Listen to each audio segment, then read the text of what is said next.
आज मैं लेकर आई हूँ एक बंदर और एक हाथी की कहानी, जो दोनों अपने आप को बड़ा शक्तिशाली मानते हैं और बाद में उनका जो ये भ्रम है कि दोनों शक्तिशाली हैं, वो भ्रम को एक उल्लू जो है वो दूर करता है। तो पूरी कहानी सुनिए, तब आपको पता चलेगा कि उनका घमंड कैसे चूर होता है। और कहानी को भी ज़रूर से ज़रूर सब्सक्राइब कर दीजिए। एक घने जंगल में एक बंदर और एक हाथी रहा करते थे। हाथी बड़ा शक्तिशाली था।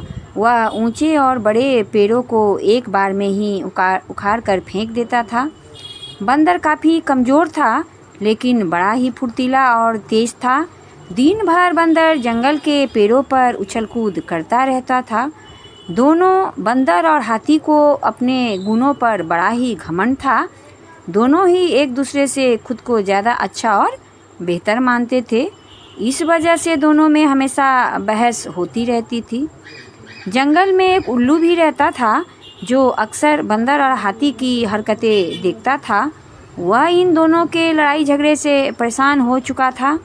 एक दिन उल्लू ने उन दोनों से कहा, जिस तरह तुम दोनों लड़ते हो, इससे कोई फैसला नहीं होने वाला है।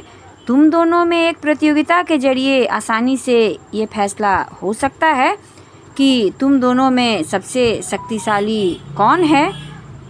बंदर और हाथी दोनों उल्लू की बात सुने और उन्होंने एक साथ पूछा, इस प्रतियोगिता में हमको करना क्या होगा।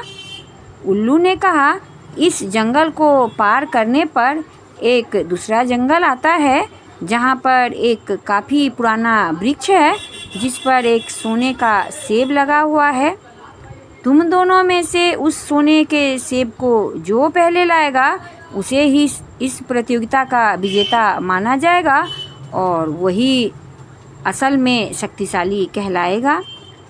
उल्लू की बात सुनते ही बंदर और हाथी बिना कुछ सोचे समझे दूसरे जंगल की तरफ निकले। बंदर ने अपनी फुर्ती दिखानी शुरू की। वह एक ही छलांग में एक पेड़ से दूसरे पेड़ तक पहुंच जाता। वहीं हाथी तेज़ी से दौड़ने लगा और रास्ते में आने वाली हर चीज़ों को अपने मजबूत शरीर से उखाड़ फेंकता। इस प्रकार थोड़ी ही देर में हाथी और बंदर उस जंगल से बाहर निकल गए। इस जंगल से दूसरे जंगल के बीच रास्ते में एक नदी बहती थी। उसे पार करने के बाद ही दूसरे जंगल में पहुंचा जा सकता था। बंदर ने फिर फुर्ती दिखाई और वह नदी में कूद गया, लेकिन पानी की लहर काफ़ी तेज़ थी, तो बंदर नदी में बहने लगा। बंदर को नदी में बहते हुए देखकर हाथी ने तुरंत अपनी सूंड से पकड़कर उसे पानी से बाहर निकाल दिया। हाथी के इस व्यवहार को देखकर बंदर काफ़ी हैरान हुआ।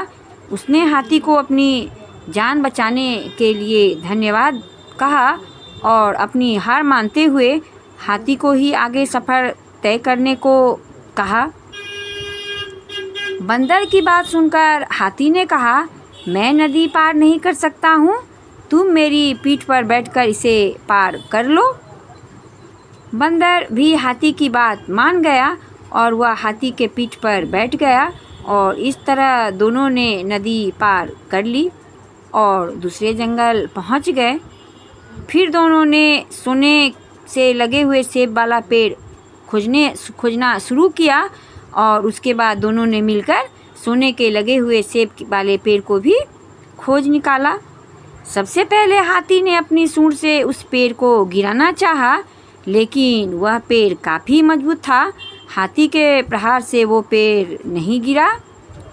फिर हाथी निराश होकर कहा, बंदर भाई, अब मैं यह सेब नहीं तोड़ सकता हूँ। तब बंदर बोला कि चलो मैं भी एक बार कोशिश करके देखता हूँ। बंदर फुर्ती से उस पेड़ पर चलने लगा और उस डाली पर पहुँच गया जहाँ सोने का सेब लगा हुआ था। उसने वह सेब तोड़ लिया और पेड़ से नीचे उतर गया। इसके बाद दोनों वापस नदी पार करके अपने जंगल लौट आए और आकर के उल्लू को वह सोने का सेब दे दिया। सेब पाने के बाद उल्लू जैसे ही इस प्रतियोगिता के लिए विजेता का नाम बोला, वैसे ही बंदर और हाथी ने मिलकर उसकी बात को रोक दिया। दोनों ने एक साथ कहा, भाई अब हमें विजेता का नाम जानने की आवश्यकता नहीं है। इस प्रतियोगिता में हम दोनों ने मिलकर पूरा किया है। अब हमें यह समझ में आ गया है कि हर किसी का गुण अपने आप में अलग और ख़ास होता है, और हमने यह भी फैसला किया है कि आगे से हम कभी भी इस बात पर बहस नहीं करेंगे और मित्र की तरह इस जंगल में रहेंगे, और कभी भी हम अपने आप को शक्तिशाली भी ना कहेंगे। उल्लू को बंदर और हाथी की बात सुनकर काफ़ी खुशी हुई। उसने दोनों से कहा, मैं तुम्हें यही तो समझाना चाहता था कि अलग अलग गुण और शक्तियाँ ही हमें एक दूसरे की मदद करने के काबिल बनाती है। साथ ही हर किसी की अपनी कमजोरियाँ भी तो होती है, इसलिए एक दूसरे के साथ मिलकर रहना सबसे अच्छा होता है। ये सुनकर दोनों काफ़ी खुश हुए, और उसी दिन से हाथी और बंदर दोनों मित्र हो गए और जंगल में खुशी खुशी रहने लगे। तो हमें एक दूसरे के गुणों का सम्मान करना चाहिए और आपस में मिलजुल कर रहना चाहिए। तो एक छोटी सी कहानी कैसी लगी आप लोग को? जल्दी से जल्दी आप लोग चैनल को सब्सक्राइब कर दीजिए। धन्यवाद।